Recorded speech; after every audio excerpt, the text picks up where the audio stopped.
Party में जा रही हूँ तो तुम सारा काम कर लेना। मुस्कान, तुम इन कपड़ों में पार्टी में जा रही हो? तो क्या यार, सूट पहन के जाऊं? मैं जा रही हूँ।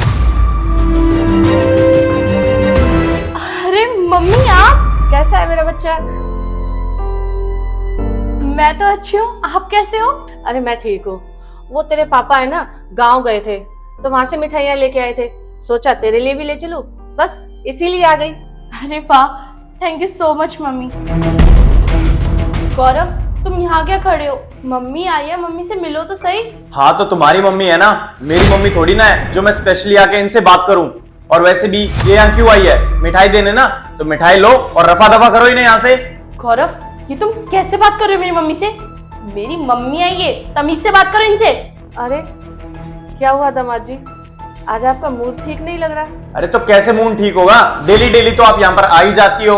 और वो कहावत सुनी है आपने कि बेटी के घर का पानी भी नहीं पीना चाहिए, पर आप अपना मुंह उठा के रोज यहाँ पर आ जाती हो, तो मेरा मूड कैसे ठीक होगा? गौरव, ये क्या बदतमीजी है?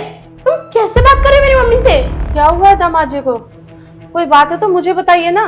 अरे ओ, मेरे को ना ये बार बार दामाद जी कहने की कोई जरूरत नहीं है, समझी? मेरा तुम्हारे साथ कोई रिश्ता नहीं है, तुम्हारी बेटी के साथ रिश्ता है, तो चुपचाप यहाँ से निकल जाओ, समझी? गौरव, अब ना तुम्हारा बहुत ज्यादा हो रहा है, चुप हो जाओ। अरे तो क्यों ना बोलूं? तुम्हारे माँ बाप ना एक नंबर के फटीचर है, फटीचर। अपना मुंह उठा के रोज यहाँ पर आ जाते हैं, इनकी ना औकात नहीं है मेरे सामने खड़े होने की। गौरव,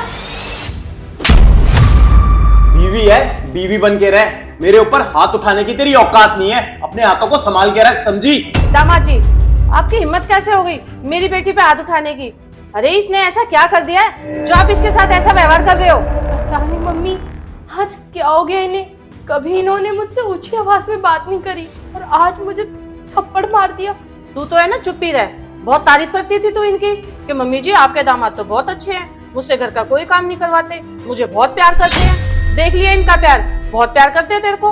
अरे मेरे सामने जब तेरे ऊपर हाथ उठा रहे हैं तो पीछे से क्या करते होंगे? बस अब मैं यहाँ नहीं रहने दूंगी, चल तू मेरे साथ यहाँ से। अरे इसकी हरकतें ही है ना मार खाने वाली है, तो मारू नहीं तो क्या करूं? आरती उतारू इसकी? अरे दामाद जी, ऐसा क्या कर दिया मेरी बेटी ने जो आप इसके ऊपर हाथ उठा रहे हो? हमने आज तक इससे ऊंची आवाज में बात नहीं की और आपने मेरे सामने इसके ऊपर हाथ उठा दिया। अच्छा, तो आप जानना चाहती हैं कि आपकी बेटी की गलती क्या है? जरा एक बार कपड़े देखिए इसके, हमने इसको छूट क्या दे रखी है कि उस फ्रीडम का फायदा उठाने लग गई है। ऐसे छोटे छोटे कपड़े पहन के बाहर पार्टियों में जाती है। देखने से लग रही है कि ये शादीशुदा है। ये मेरे माँ बाप की बिल्कुल भी इज्जत नहीं करती, और तो और उनसे घर का काम करवाती है, और ये सारे घर का काम मुझसे भी करवाती है। और जब भी मैं इसे समझाने की कोशिश करता हूँ तो बात बात पे मुझे डाइवोर्स देने की धमकी देती है ये। अरे कुछ दिन पहले मेरे पापा का चश्मा टूट गया तो इसने उन्हें पैसे देने से भी मना कर दिया। उनका अपने ही पैसों पे हक नहीं है क्या? ऐसे करती है ये मेरे माँ बाप के साथ। अब ये जैसा मेरे माँ बाप के साथ करेगी वैसा ही तो मैं इसके माँ बाप के साथ करूंगा ना। बताइए कहाँ है मेरी गलती? क्या गलत किया मैंने? मुस्कान, दामाद जी ने जो कुछ कहा वो सच है क्या? अरे इधर उधर क्या देख रही है? मैं तुझसे बात कर रही हूँ। अरे ये क्या ही बताएगी, इसकी चुप्पी सब कुछ सच सच बता ही रही है। अगर आपको अब भी लगता है कि मैं गलत हूं तो आप इसे यहाँ से लेके जा सकती हैं। और ये सब मुझे इसलिए करना पड़ा क्योंकि मेरे पास और कोई रास्ता नहीं था इसकी सच्चाई आपके सामने लाने के लिए। बेटा, आज तूने ना मेरा शर्म से सिर झुका दिया। अरे मैंने तुझे यही संस्कार दिए थे क्या? अरे तू अपने माँ बाप को छोड़कर आई थी तो यहाँ पर भी तो तेरे माँ बाप ही है ना, तू उनके साथ ऐसा करती है? जहाँ तूने बोला हमने वहीं तेरी शादी कराई, इतने धूमधाम से इतना खर्चा किया था तेरी शादी में कि तू जहाँ जाएगी खुद भी खुश रहेगी और दूसरों को भी खुश रखेगी। लेकिन तूने क्या किया? तूने इन लोगों का जीना हराम कर रखा है। बेटा सच में तूने तो है ना मेरी परवरिश पर उंगली उठवा दी। नहीं, मेरे ये संस्कार नहीं हो सकते। हम नजर नहीं मिला पा रहे इनके परिवार से। नहीं, तेरे जैसी औलाद मेरी नहीं हो सकती। मैं अब एक मिनट भी नहीं रुक सकती यहाँ पर। मैं जा रही हूँ यहाँ से, और तू है ना मुझे अपनी शक्ल मत दिखाइयो। नहीं नहीं नहीं मम्मी, प्लीज ऐसे मत जाओ। मम्मी मुझे माफ कर दो, मैं समझ गई हूँ मेरी गलती को। इन्होंने तो मुझे बहुत बार समझाने की कोशिश करी पर मेरे तो अकल पर पत्थर पड़ रखे थे जो मैं समझ नहीं पाई इनकी बातों को। मम्मी प्लीज मुझे माफ कर दो।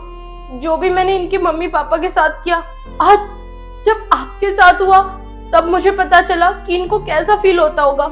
Mummy I am really sorry, मैं आगे से ऐसा कभी भी नहीं करूंगी। अरे क्या माफ कर दूं? शादी के बाद लड़की का ससुराल ही उसका घर होता है। अगर तू उनके माँ बाप की इज्जत नहीं करेगी तो तेरे माँ बाप की इज्जत कौन करेगा? और तू एक बात मत भूल, हम भी माँ बाप हैं। अरे तेरा भाई हमारे साथ ऐसा करेगा, हमें घर से बाहर निकाल देगा, तो हम कहाँ जाएंगे, किसके सहारे रहेंगे? देखिए मम्मी जी, आप हो सके तो प्लीज मुझे माफ कर दीजिए। दरअसल मुझे कोई रास्ता सूझा ही नहीं इसकी सच्चाई आपके सामने लाने के लिए, तो मुझे ये रास्ता अपनाना पड़ा। और अब मुझे लग रहा है कि इसको अपनी गलती का पछतावा हो रहा है, क्योंकि जैसा ये मेरे माँ बाप के साथ करती थी, आज जब इसकी माँ के साथ खुद वैसा हुआ तो इसे पता चला कि मुझे कैसा फील होता था उस वक्त। खैर, मुझे आप प्लीज माफ कर दीजिए। और हाँ, आप प्लीज अंदर आइए ना, मुझे आपसे कोई भी शिकायत नहीं है। मुझे आपकी बेटी से शिकायत थी, जिसको उसकी गलती का पछतावा हो ही गया है। मैं बस ये चाहता हूँ कि मेरा परिवार एक साथ रहे और खुश रहे, बस इतना ही। अरे नहीं नहीं दामाद जी, आप शर्मिंदा मत होइए, आप माफी मत मांगिए। शायद इसको समझाने का यही तरीका था। आपने जो भी किया बिल्कुल सही किया। अरे छोड़िए ना माँ जी, ये सब कुछ कहाँ इन बातों में आप पड़ रही हैं। देखिए ना, इस बहस के चक्कर में आप इतनी देर से बाहर खड़ी हैं, अंदर भी नहीं आए। आप प्लीज अंदर आइए ना। और तुम पार्टी में बाद में जाना। जाओ, मम्मी के लिए कुछ खाने का लेके आओ। आइए माँ जी।